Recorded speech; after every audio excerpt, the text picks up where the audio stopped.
क्या आपने कभी इंसान खाने वाली रेत देखी है? देखो, भले ही ये रेत बालों की तरह पतली लगे, लेकिन ये एक जीवित इंसान को पूरी तरह से निगल सकती है। एक महिला ने समुद्र तट पर अपने पैर रखे, लेकिन उसने यह नहीं जाना कि रेत ने उसके पैरों को कसकर जकड़ लिया और वह किसी भी तरह से बाहर नहीं निकल पा रही थी। उसने अपने हाथों से खींचने की कोशिश की, लेकिन उसके हाथ भी रेत में जकड़ गए। एक पुरुष ने उसे बचाने के लिए दौड़ने की कोशिश की, लेकिन जैसे ही वह दौड़ा, रेत ने उसे घेर लिया और वह जमीन पर गिर गया। अब वह भी हिल नहीं पा रहा था। सभी लोग हतप्रभ थे। तभी दोनों की खौफनाक चीखें सुनाई दीं। प्रेमिका जोर से अपने प्रेमी को पुकार रही थी। प्रेमी ने सिर उठाने की कोशिश की, लेकिन रेत ने उसके चेहरे का आधा हिस्सा खा लिया था। बाकी लोग डर से कुछ नहीं कर पा रहे थे, बस अपनी आंखों से दो दोस्तों को रेत में समाते हुए देख रहे थे।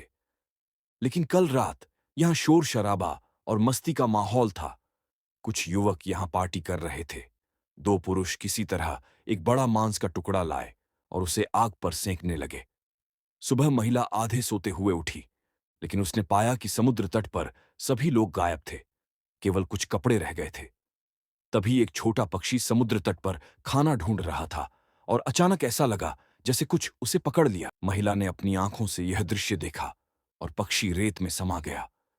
उसे बुरा महसूस हुआ और उसने दोस्तों को रेत से दूर रहने की चेतावनी दी, लेकिन तब तक बहुत देर हो चुकी थी। फिर वही दृश्य हुआ जैसे शुरुआत में था। अब सभी लोग कार में बैठे हुए थे। कहीं भी जाने की हिम्मत नहीं थी। महिला ने यह जानने के लिए कि क्या हो रहा है, अपनी हाथ रेत पर रखा। एक अजीब दृश्य हुआ। रेत की सतह से सैकड़ों सूत के जैसे अजीब अंग निकले। यह देखकर किसी को विश्वास ही नहीं हो रहा था कि ये वही जीव हैं जो एक पूरे इंसान को निगल सकते हैं।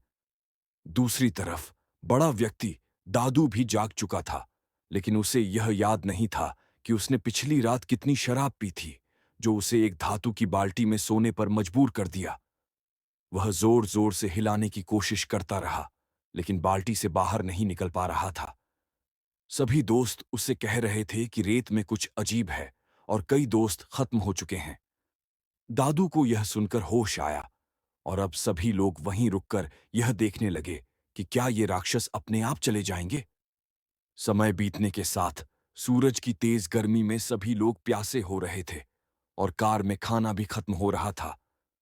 तभी यह जीव अचानक कार पर हमला करने लगा।